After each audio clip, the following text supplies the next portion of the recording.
This video will show you how to connect the electronics and tidy the wiring. Begin with the end stops. You'll be applying one on each axis. Start by clipping nuts into each printed part. Notice that each nut has to face a certain direction. You can use a pair of regular pliers to lodge the nut into position. With the nuts in place, fasten 2 screws on each piece. Don't exaggerate the tightening or you may damage a component. There are 2 screws of different sizes, so consult the manual to know for certain which one goes where. Insert the final nut into position if you haven't already, and we now secure each end stop to the helloBEEprusa. Starting on the y-axis, note how the end stop has a very specific orientation. Before fastening, test it by sliding the table against the end stop lever as you see here. The end stop mustn't be all the way up against the printed part on the tip of the y-axis, as the linear bearing on the other side may strike the axis tip. Test to make sure this doesn't happen. If you are happy with the result, apply the screw. Don't tighten too hard or you may damage the piece. Next, the x-axis. Again, take note of the exact orientation. Test it by sliding the extruder unit against the end stop lever, then fasten it. Note that here we have already assembled the cables. You can do this later, but whenever you do, don't forget to mark which one is which on the labels. Finally, the z-axis. Fasten it on as you see here. This one isn't testable as the screw above it will be calibrated later on. Here we attach the display. This is simply a question of screwing it on. We move on to the power supply. Like most components, this has to face in a certain direction. The top screw is straightforward. Remember to also apply the washer indicated in the manual. The bottom hole is a bit harder to access, but the holes on the frame are linear, so you can lightly fasten the screw, slide into position, then tighten firmly. Now we'll be threading some wiring coming out of the power unit. Start with the shorter cable that has an earth, neutral and live wire. Thread it through the bottom of the frame as you see here. Always be careful not to snag or fold the wiring. Then thread it through this orifice.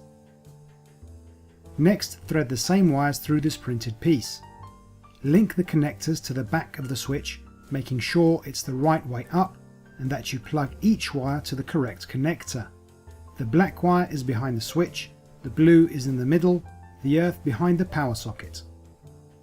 Then gently slide the unit into the printed piece. Once it's clicked into place, slide the assembled set into the frame. It will only fit one way. Now simply screw the power switch to the frame. And now the all-important motherboard. To prepare, we'll be applying the screws and the printed spacers. Note they all have a specific location. Attach the motherboard to the frame using the nuts and washers indicated in the manual. This following step shows how we'll be placing the wiring coming out from beneath the build plate. The crucial point to keep in mind is to make sure the wire won't snag or be crushed when the plate and its structure are moving. You mustn't stretch it and leave some slack, since we'll be attaching it to the frame with cable ties here and here. At this point, we'll be tying the remaining power supply cable, the Y-axis motor cable and one of the Z-axis motor cables to the frame. They must pass through this specific spot so the frame won't be crushing them once it's upright. Start by fastening the 3 cables on this end. Remember, the frame mustn't crush the wiring. Then link them to the center as you see here, fasten with a cable tie and cut the tip. Finish this section by attaching the wiring at the point seen here. Back to the motherboard. This step is simply screwing in the 2 wire ends that come out of the build plate. Note that on the motherboard you can see H-bed written upside down indicating where the wires screw in. You can attach either wire to any one of the 2 connector terminals since neither wire has polarity. Simply unscrew to open screw in to lodge each wire in place. You may have noticed there's still a single connector from the build plate to be plugged in. It's inserted into the center slots of these three terminals. Always keep in mind that if you're not sure what goes where, consult the user manual. Our next step is to hook up the wires coming from the power supply and the Y and Z axis stepper motor cables. First, we thread the motor cables behind the motherboard as seen here. The power supply cables go round the back as you can see. You then connect the red and black wire in the correct terminals. Don't mix them up because one is positive and the other negative. Then you hook up the stepper motors to the slots on the side. Match up the cable labelled Z to the slots with the same letter next to it and plug it in. Do the same for the Y-axis cable. Be gentle since these connectors fit in a particular orientation. Let's tidy up some cables. Begin with the Y-axis end-stop cable. Pass it behind the Z-axis stepper motor close by and under the frame, then tie it to the frame at the point shown. Further on, tie it to the cable coming out of the Z-axis motor nearby. Now tie the Z and Y-axis end-stop cables to the frame at this point. We now tie the X-axis stepper motor cable and the X-axis end-stop cable together at the point shown here. Give the end-stop cable a little slack and remember to never fold any of the cables. Fasten them both to the frame as shown, then fasten them together with a cable tie a bit further down. Bunch these two up with the remaining end-stop cable and the Z-axis stepper motor cable and insert them between the motherboard and the frame as seen here. Pay close attention to the user manual to connect the cables properly. The cables connect to the slots with the corresponding letters next to them. The X-axis cables loop round from above and you plug the end-stop cable into the top slot and the motor cable into the side slot with the X next to it.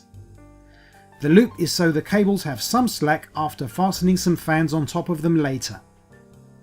At this point, the only loose wiring should be that coming out of the extruder unit. Apply the cable casing around all the wiring, starting next to the extruder unit. With this done, tie it to the frame behind the display with enough slack to allow the cable to flex when the extruder unit moves about. Now you connect all the wires coming out of the cable housing.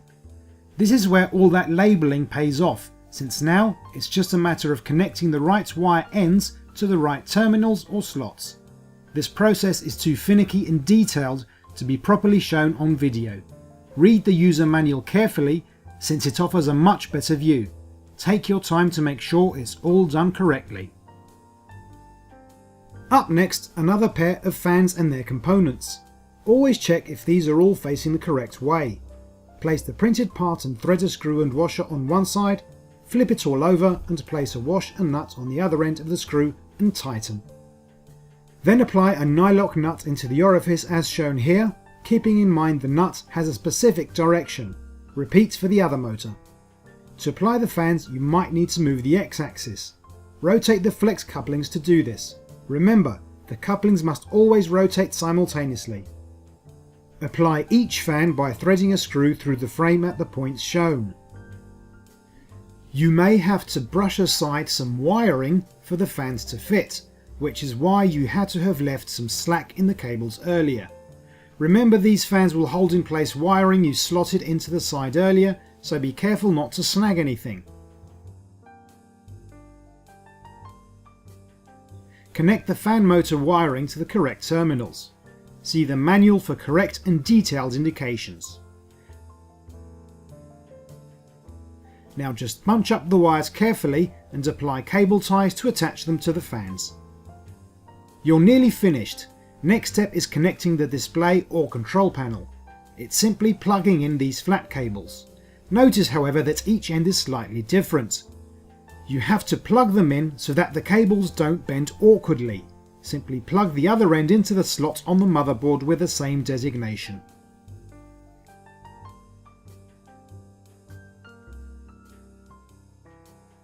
Apply the glass build plate surface with the binder clips. Note the glass has an orientation, so it will only fit between the screws of the heated bed in one direction only. Finally, check the power supply unit to make sure it's set for your country's voltage and place the fuse with the proper amperage inside the power switch. And you're done! Congratulations! Your helloBEEprusa is fully assembled.